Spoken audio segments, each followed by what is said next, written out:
Page 10, Guantanamera, or however you say it. I don't say it very well, but you get the idea. This is a moderately slow piece, fortunately, because there's a lot going on. I want to first talk about the right hand. I just want to point out a couple minor things in the right hand. Otherwise, we're going to leave it just the way it is. And that would be down on the fourth line on page 10. First measure, those three G's, eighth note G's. You can do them all fifth finger if you want, but I recommend a 2, 3, 4.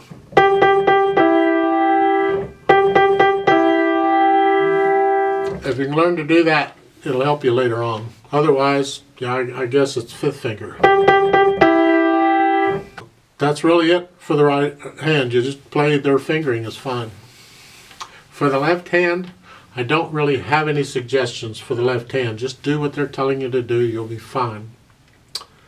For the moving around bit, look over on page 11, the last two lines. We're going to start with the third measure. There's a note right above the top staff that says both hands 8VA. So you've been around here.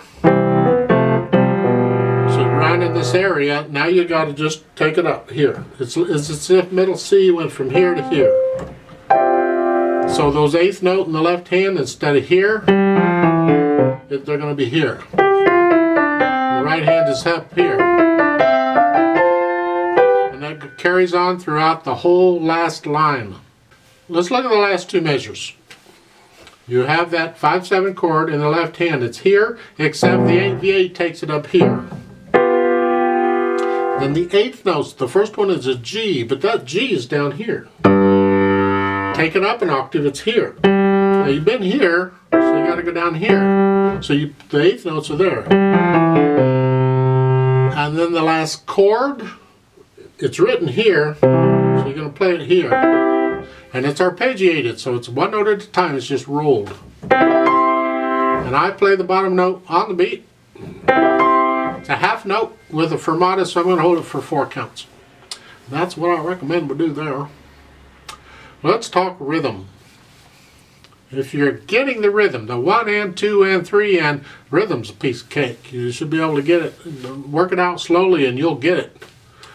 So let's just play this through and count it out carefully with the right hand.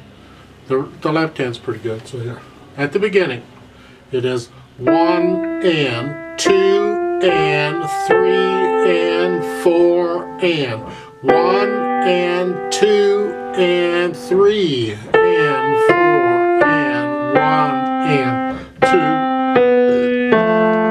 The left hand gets the melody. While I'm here, why don't I just point that out? In the chord, it's the last chord of the first line, 4 chord, an F chord. The melody's top note. That needs to be the same loudness as the melody was in the right hand. So it sounds like one hand plays the whole thing.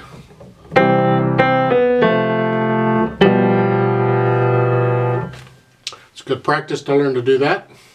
If you're really struggling, you don't have to do it that way. There's no rule that says it has to be done that way. You can play the top note of that chord and the next note of that chord with the right hand. Why not?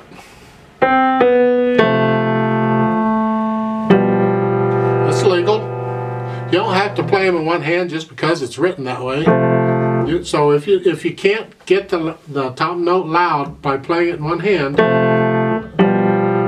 then play the top note in the other hand.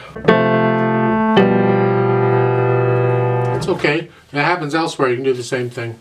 So the counting wise, if you can get this counting, that's pretty much it throughout the thing. Just remember 1 and 2 and 3 and 4 and make sure you're resting during the rests. That's about all I had to say. You do the dynamics, and the dynamics will make it. Like at the beginning, you start out soft and you have a crescendo to the second measure, and then you're going to die away back to soft.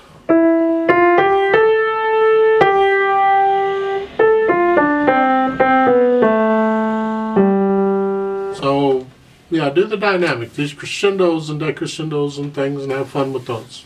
Let's talk pedaling. Believe it or not, I have no suggestions to make on the pedal. Just pedal it the way they're telling you to pedal it. It's fine. So let's try it out very slowly. I'll give us 4 counts and we'll see what happens.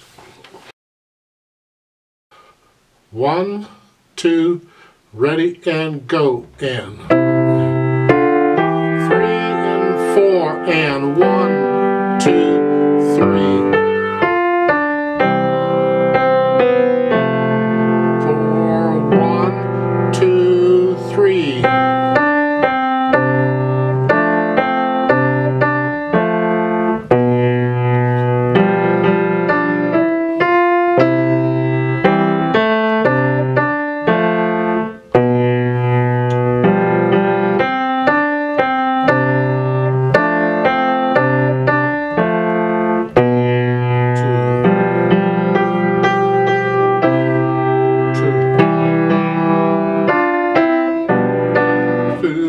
3. 4,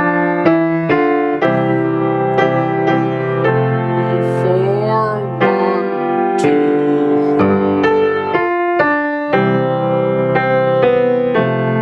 4, 1, 2, and 3.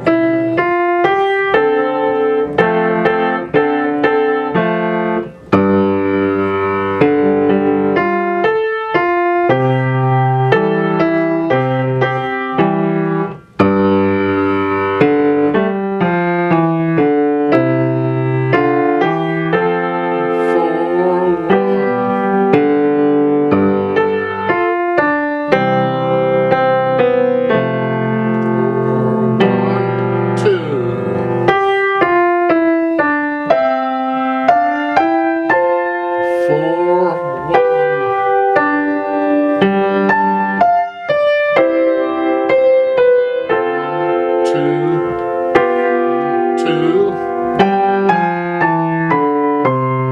rest, 2, 3, 4, off.